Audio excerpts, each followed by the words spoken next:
द्वारिका, जगन्नाथ सहित सारे धाम भले ही श्री कृष्ण के हों, लेकिन ब्रजधाम तो श्री राधा रानी का ही धाम है। उसमें भी वृंदावन में तो राधा जी साक्षात विराजमान हैं। श्री राधा जी का जिक्र विष्णु, पद्म पुराण और ब्रह्मवैवर्त पुराण में मिलता है। इसके इत्र भी मान्यता और किंवदंतियों प्रचलित हैं। आओ जानते हैं उनके जीवन से जुड़ी 11 शुभ घटनाएं। 1. जन्म स्थान। राधा जी का जन्म बरसाने में हुआ था। ये भी कहते हैं कि राधा जी का जन्म यमुना के निकट स्थित रावल ग्राम में हुआ था और बाद में उनके पिता बरसाना में बस गए।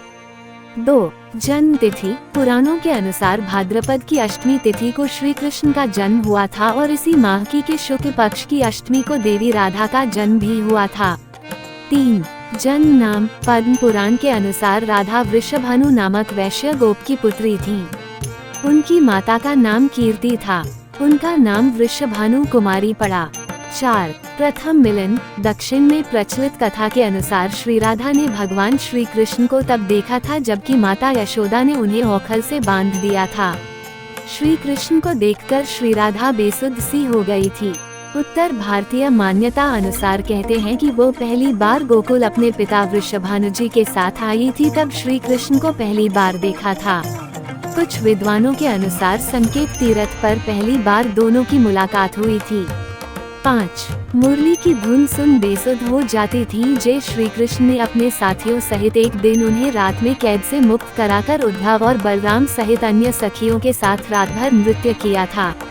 ये रात पूर्णिमा की रात थी जब महारास हुआ था। बाद में श्री राधा की मां राधा के कक्ष में गई तो राधा उन्हें वहां सोते हुए मिली। भगवान श्री कृष्ण से श्री राधा लगभग 5 वर्ष बड़ी थी। श्री राधा एक सिद्ध और संबुद्ध महिला थी।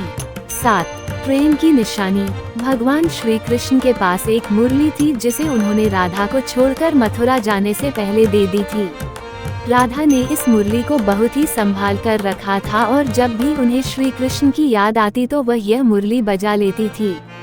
श्री कृष्ण उसकी याद में मोरपंख लगाते थे और वैजयंती माला पहनते थे। श्री कृष्ण को मोरपंख तब मिला था जब वे राधा के उपवन में उनके साथ नृत्य कर रहे मोर का पंख नीचे गिर गया था तो उन्होंने उसे उठाकर अपने सिर पर धारण कर लिया था और राधा ने नृत्य करने से पहले श्री कृष्ण को वैजयंती माला पहनाई थी। 8. अष्ट सखियां। श्री राधा राधी की अष्ट सखियां थीं। ब्रह्मवैवर्त पुराण के अनुसार सखियों के नाम इस तरह हैं: चंद्रावली, श्यामा, श्राव्या, पद्या, राधा, ललिता, विशाखा तथा भद्रा। कुछ जगह ये नाम इस प्रकार हैं: चित्रा, सुदेवी, ललिता, विशाखा, चंपकलता, तुंगविद्या, इंदुलेखा, रंगदेवी और सुदेवी। कुछ जगह पर ललिता, विशाखा, चंपकलता, चित्रा देवी, तुंगविद्या, इंदुलेखा, रंगदेवी और कृत्रिमा मनेली। इनमें से कुछ नामों में अंतर है। सभी सखियां श्री कृष्ण और श्री राधा की सेवा में लगी रहती थीं। सभी के कार्य अलग अलग नियुक्त थे। श्रीधाम वृंदावन में इन अष्ट सखियों का मंदिर भी स्थित है। 9. राधा का विवाह। ब्रह्मवैवर्त पुराण के प्रकृति खंड 2 के अध्याय 49 के श्लोक 39 और 40 के अनुसार राधा जब बड़ी हुई तो उनके माता पिता ने रायान नामक एक वैश्य के साथ उसका संबंध निश्चित कर दिया। रायान माता यशोदा का सगा भाई था।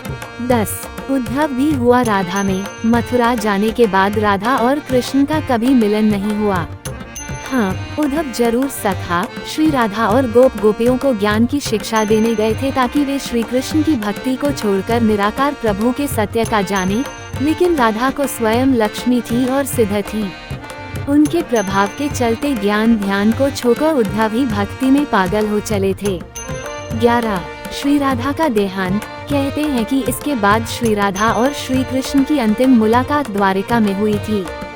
सारे कर्तव्यों से मुक्त होने के बाद राधा आखिरी बार अपने प्रियतम कृष्ण से मिलने गईं। जब कृष्ण ने राधा को देखा तो वे बहुत प्रसन्न हुए। तब श्री राधा से विनय करके कृष्ण ने उन्हें महल में एक देविका के पद पर नियुक्त कर दिया।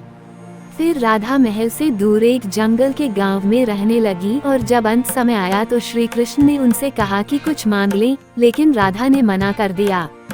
कृष्ण के दोबारा अनुरोध करने पर राधा ने कहा कि वे आखिरी बार उन्हें बांसुरी बजाते देखना और सुनना चाहती हैं।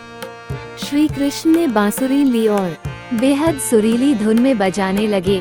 श्री कृष्ण ने दिन रात बांसुरी बजाई। बांसुरी की धुन सुनते सुनते एक दिन राधा ने अपने शरीर का त्याग कर दिया